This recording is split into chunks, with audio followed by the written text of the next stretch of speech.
안녕하세요. 반갑습니다. 신통일한국 오지구에 오신 것을 환영합니다. 헤겔은 독일의 관념론 철학을 완성시킨 근세 철학가입니다. 헤겔의 철학은 논리학, 자연철학, 정신철학의 세 부분으로 나뉘어지는데 그의 철학과 사상을 이어받은 학파가 헤겔 학파입니다. 헤겔 학파는 후에 헤겔 좌파와 헤겔 우파로 나뉘게 되었고 헤겔 좌파에는 실증주의자와 유물론자가 헤겔 우파에는 역사학파와 낭만파가 속해 있었습니다. 헤겔 철학에 대한 비판으로부터 현대의 세 가지 중요한 철학이 나오게 되는데 바로 마르크스주의와 실존주의 그리고 실용주의입니다. 헤겔과 변증법은 빼놓을 수 없습니다. 변증법은 정반합과 동의어로 쓰이기도 하는데 마르크스는 헤겔의 변증법에 유물론을 결합해서 변증법적 유물론을 주장했고 그러한 마르크스의 공산주의 이론은 한때 세계의 절반을 휩쓸 만큼 큰 영향력을 발휘했습니다. 변증법은 원래 논쟁에서 이기기 위한 대화의 방식입니다. 논쟁에서 이기려면 상대방의 주장에 허점을 발견해서 비판해야 합니다. 그 허점이 어째서 모순인지를 지적하면서 자기 주장을 하는 것이죠. 이런 주장을 비판하려면 상대도 다시 상대방의 주장의 모순을 파악해야 합니다. 이렇게 상대의 주장에서 어떤 모순을 파악하여 비판하는 방법을 변증법이라고 했던 것입니다. 그래서 변증법은 오류를 찾는 방법이라고 할 수 있습니다. 고대 철학자 플라톤에게는 이 세계의 논리에 모순이 있는 것이 당연했습니다. 현실 세계는 이데아의 그림자였고 인간의 영혼은 그림자의 세계를 벗어나 진리를 깨우쳐서 본래의 이데아의 세계에 다시 돌아가는 것이 목적이기 때문입니다. 그래서 변증법은 단순히 상대의 주장을 반박하는 기술을 말하는 것이 아니라 더 높은 진리를 깨우치기 위해 어떤 주장의 모순을 발견하여 비판하는 것을 말합니다. 그런데 이 변증법이 어떻게 정반합이 되었을까요? 칸트는 신은 있다라는 정립주장과 신은 없다라는 반정립주장에 대해 두 주장을 모두 비판했습니다. 정립과 반정립의 모순을 찾은 것이죠. 그에 대한 칸트의 결론은 인간 이성의 이데아, 즉 신, 영혼불멸, 우주, 세계 그 자체, 자유의 본질 같은 것은 경험할 수 없고 그래서 알 수 없으며 안다고 주장한다면 오류에 빠진다고 말했습니다. 순수 이성으로 알 수 없다는 것이죠. 그래서 정립과 반정립은 비판은 가능하지만 합은 불가능했습니다. 이데아는 알 수 없는 세계인 것입니다. 그러나 헤겔은 그 이데아를 설명하고자 했습니다. 인간은 이데아를 알 수 있다는 것입니다. 정립과 반정립은 그 관계에서는 서로 모순되고 비판되지만 이를 극복하여 합에 이른다고 보았습니다. 대립되는 정립과 반정립을 지향하고 새로운 차원의 원리를 생성해내는 것입니다. 그래서 헤겔의 변증법은 단순히 모순을 찾아내는 것이 아니라 정립, 반정립, 종합이라는 정반합의 과정을 거쳐서 모순의 문제를 극복합니다. 헤겔에게 있어 하나님은 성령을 말합니다. 기독교는 헤겔이 생각하는 신 개념이 성령에 많이 치우쳐 있어서 기독교의 신과 약간 차별화가 있다고 말합니다. 헤겔은 하나님을 절대정신이라고 보았습니다. 하나님은 절대정신이고 인간은 그 정신을 그로부터 분유받은 것입니다. 절대정신이 인간에게 나누어졌다는 것이죠. 그래서 학문이란 것은 인간의 낮은 단계의 의식을 높은 단계의 의식으로 발전시켜서 결과적으로 절대정신에 다다르게 하는 것입니다. 우리에게는 낮은 단계의 정신이 있습니다. 이 낮은 단계의 정신이 높은 단계의 절대 정신의 상태로 나아가는 과정은 정반합으로 이루어집니다. 우선 인간에게 자아라는 존재가 있습니다. 그리고 대상이 있습니다. 이 대상은 사물을 말하는 것입니다. 자아라는 존재는 비어 있는데 대상이라는 존재가 우리 안에 들어와서 의식을 형성하게 됩니다. 우리의 의식은 대상으로 가득 차 있는 것이죠. 실제로 우리가 우리를 바라보았을 때에도 생각해보면 내 의식 속에는 내 모습이 없습니다. 내 생각 속, 우리의 의식 속에는 대상으로만 가득 차 있다는 것을 알게 되는 것입니다. 이 세계에 관련된 모든 사물들이 우리 안에 의식으로 자리 잡고 우리의 자아를 가득 채웁니다. 이것이 우리의 모습인 것이죠. 그런데 여기에서의 의식은 단지 감각적 단계에서의 의식일 뿐입니다. 어떤 대상이 존재한다, 존재하지 않는다라는 존재 유무만을 알려줄 뿐이고 그 외에 다른 지식은 제공하지 않습니다. 바로 이 상태에서 우리 안에 지각이 출현합니다. 그리고 그 지각은 의식에 들어와 있는 모든 대상들을 부정하게 되는 것입니다. 여기서 참고해야 할 것은 의식의 이면에 자아가 있기 때문에 지각이 출현한다는 사실입니다. 의식이 아무런 작용이 없이 스스로 알아서 지각으로 발전하는 것은 아닙니다. 만약 자아가 없다면 이 변화를 일으키는 것은 대상인데 이것은 유물론이 되는 것이죠. 지각은 대상을 부정합니다. 부정에는 두 가지의 형태가 있습니다. 하나는 아니오를 말하는 부정이 있고 다른 하나는 고양을 위한 부정, 즉 높은 단계로 나아가는 형태의 부정이 있습니다.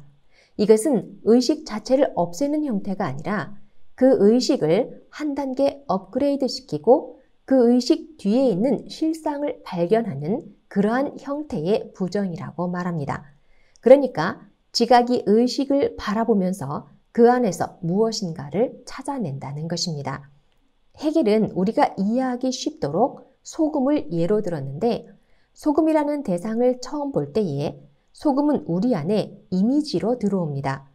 어떤 판단력을 갖추고 있지 않은 그대로의 존재로 있다는 것입니다. 여기에 지각이 소금을 부정하며 소금을 바라보면서 우리는 소금의 성질을 알게 됩니다. 그 성질에는 하얗다, 짜다, 정육면체다라는 등의 성질이 있다는 것입니다. 이 성질들은 서로 무관한 듯 보이지만 실은 서로 배척하고 있습니다. 왜냐하면 흰색과 짠맛과 각진 모양이라는 것은 검은색과 매운맛과 둥근 모양을 배제하는 부정의 계기이기 때문입니다. 반정립이 일어나는 것이죠. 의식 안에 고스란히 들어온 것을 정립이라고 하고 그 의식에서 반정립이 이루어집니다. 성질이 나타나는 것입니다. 이렇게 지각은 대상에게서 성질을 발견하고 그 의식과 대상의 성질이 조합을 이루게 되면서 오성이 출현하게 됩니다. 즉, 자아가 의식과 지각의 단계로 그리고 다시 오성의 단계로 발전을 하는데 그 오성은 의식과 대상의 성질의 관계를 이해한다는 것입니다.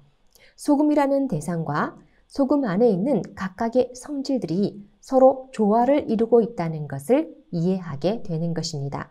정립에서 반정립이 되었다가 오성을 통해 조합의 상태에 이르게 되는 것이죠. 그리고 이제 진리의 여정 속에서 자기의식에 도달합니다. 이 자기의식은 이제는 소금 전체를 이해하고 소금 전체를 설명을 해낼 수 있게 합니다.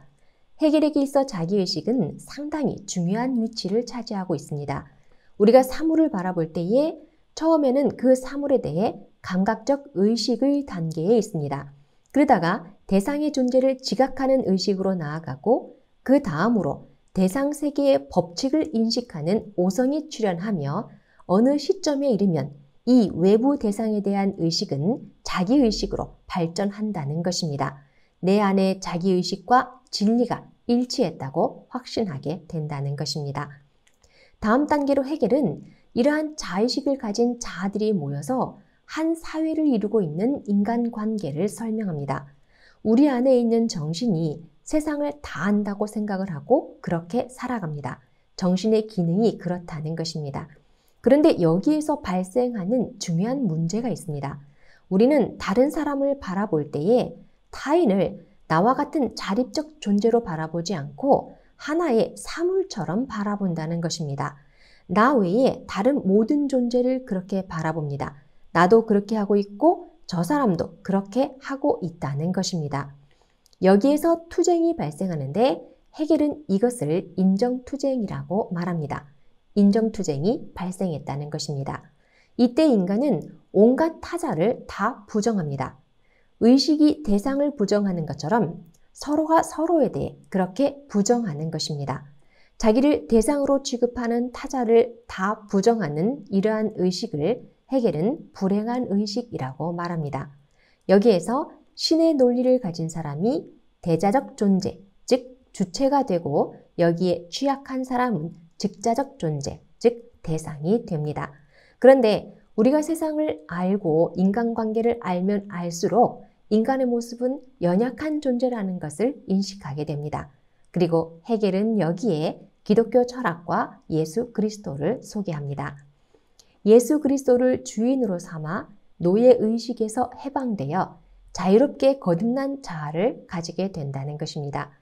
예수를 주인으로 삼아 우리도 주인이 되어 그와 함께 이 세상을 바라보았을 때에는 우리에게는 노예의식이나 이런 것은 존재하지 않고 이제는 진정한 자유가 나타나는 거듭난 자아를 가지게 된다고 말합니다. 이것을 가리켜서 이성이라고 합니다. 인정투쟁을 통해서 자유롭게 된 거듭난 자아가 이성인 것입니다. 그리고 인간의 정신은 종교를 통해 절대 지혜에 이르게 됩니다. 예수 그리스도와의 연합을 통해 절대 정신을 획득하는 것입니다.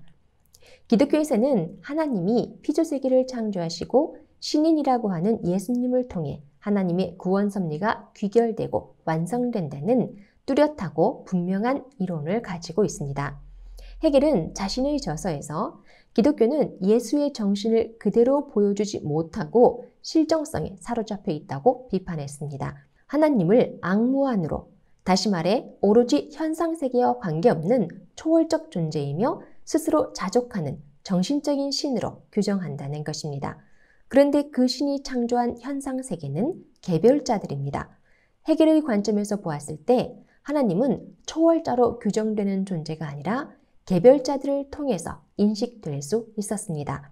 즉 하나님과 인간이 별도로 있는 것이 아니라는 것입니다. 예수님 자신이 하나님이면서 인간의 형태를 가지고 있는 존재이기 때문에 신인 예수를 통해 구체적으로 역사의 목적이 구현된다고 보았습니다. 정반합에서 정은 절대정신, 즉 하나님입니다. 그 정신에서 소외된 것이 물질입니다. 물질은 정신의 반정립인 것입니다. 그리고 이러한 정신과 물질의 대립관계, 신과 피조세계의 대립관계가 다시 합의 과정을 거쳐 통일된다고 보았습니다. 헤겔에게 중요한 것은 통일성이었던 것입니다. 그러나 마르크스는 이 정반합에서 반을 중점적으로 보았습니다. 대립과 투쟁을 적극적으로 보았던 것입니다. 모든 것은 출발점에서 잘못 시작했다고 말할 수 있습니다. 하나님은 심정인데 헤겔은 그 하나님을 성상으로 그리고 로고스로 규정했기 때문입니다. 창조는 정분합의 과정입니다. 그런데 헤겔의 정반합에서는 분이 나올 수가 없습니다. 중심에 심정이 없기 때문에 창조의 동기인 심정이 없다 보니 정과 반은 대립일 수밖에 없고 모순적일 수밖에 없었던 것입니다. 심정은 하나님의 속성 중에 가장 본질적인 속성이고 모든 존재의 원점이 됩니다. 이 심정을 토로하여 먼저 창조 목적이 세워지고 창조 목적을 중심 삼고 하나님의 이성성상이 수수작용을 해서 만물을 창조합니다. 심정을 중심으로 하여 수수작용이 행해질 때 이때 중심 심정을 정이라고 하고 주체와 대상을 분이라고 하고 이 주체와 대상이 합성하는 것을 합이라고 합니다. 사위기대의 기본적인 구조인 것입니다. 심정을 기반으로 하게 될 때 영원한 자존성과 영원한 사위기대가 확보되는 것입니다. 다음 시간에 뵙겠습니다. 감사합니다.